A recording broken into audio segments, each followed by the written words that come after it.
Hi, welcome to my video.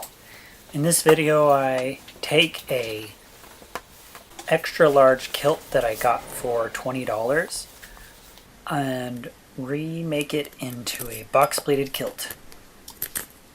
The website atlantacilts.com had clearance kilts for $20 each, and you could get them in various sizes. So knowing that it probably was made fairly poorly, I bought as large of a kilt as I could for the fabric. Now this is my first traditionally made kilt, so I wanted to use less expensive fabric.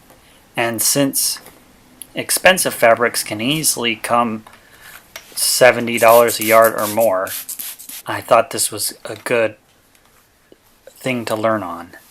Here I'm trying to iron out the previous creases from how it was made before.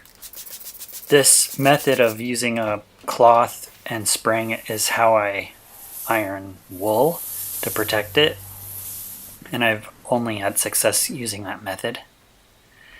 And here is the length of the final fabric, which is even pretty short for how much that goes into a kilt usually.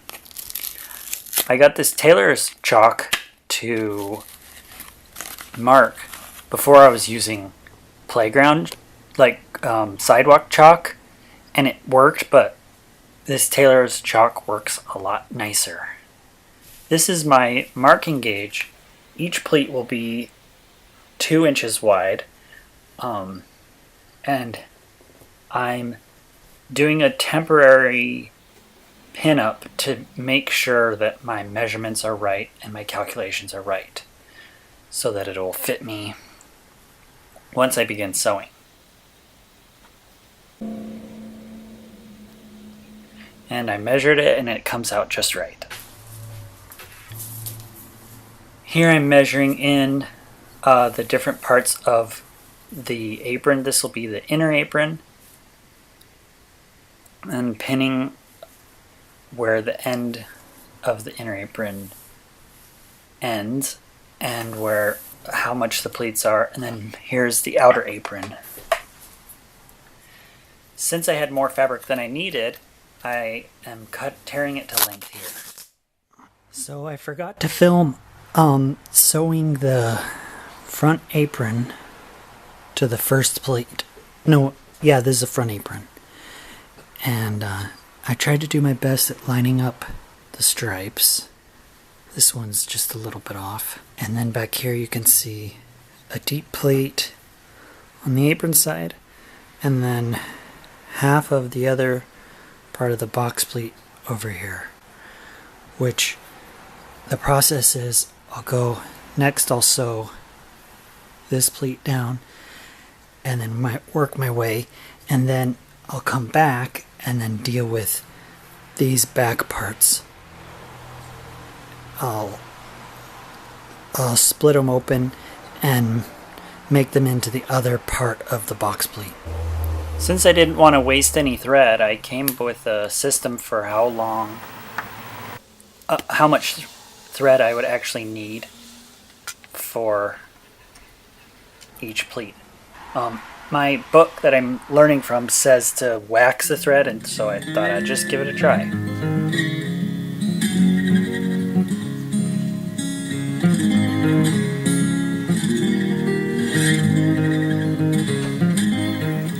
Here you can see I'm marking out the pleats. This mark is the bottom of what they call the rise, and the pleat tapers from the hips to the waist and then goes parallel up from the rise to the very top. And so here I'm trying to be very careful about matching up the stripes.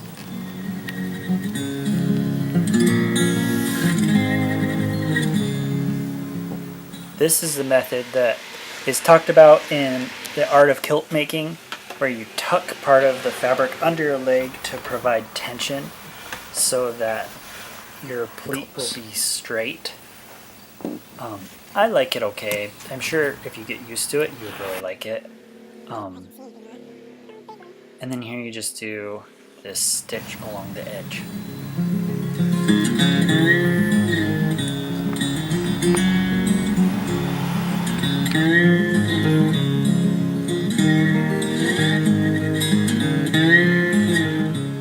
It's really important to keep measuring your pleats as you sew to make sure that each pleat is the proper size, because if you make a mistake consistently, it will really compound and make the kilt dramatically too large or too small. And I learned this a little bit the hard way, but here I'm measuring at the waist, and it's important to measure at the waist and up at the hips. Okay, so I finished the pleats. Each pleat isn't exactly the same size, unfortunately. This one's a little narrower because for some reason I wasn't measuring quite right, and they were becoming a little bit too big. But the final distance is what it's supposed to be.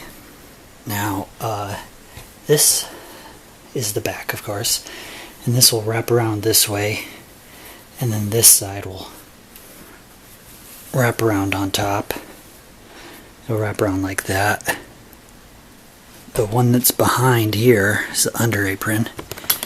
You don't want that to show, so this is the deep pleat right next to the under apron, and you don't want this part to sag down and show. So likewise, this part here is sewed up. It's just a sec. This part here is this part of the apron if it wraps around like that, and so you don't want it to sag down too low. So you like stitch up the corner of it. Anyway, so that's the progress. When you've been sewing pleats for a while, it's exciting to get to this part, which is making the rest of the box in your box pleat. And so you take the loop of fabric you've made in the back and you flatten it out and pin it.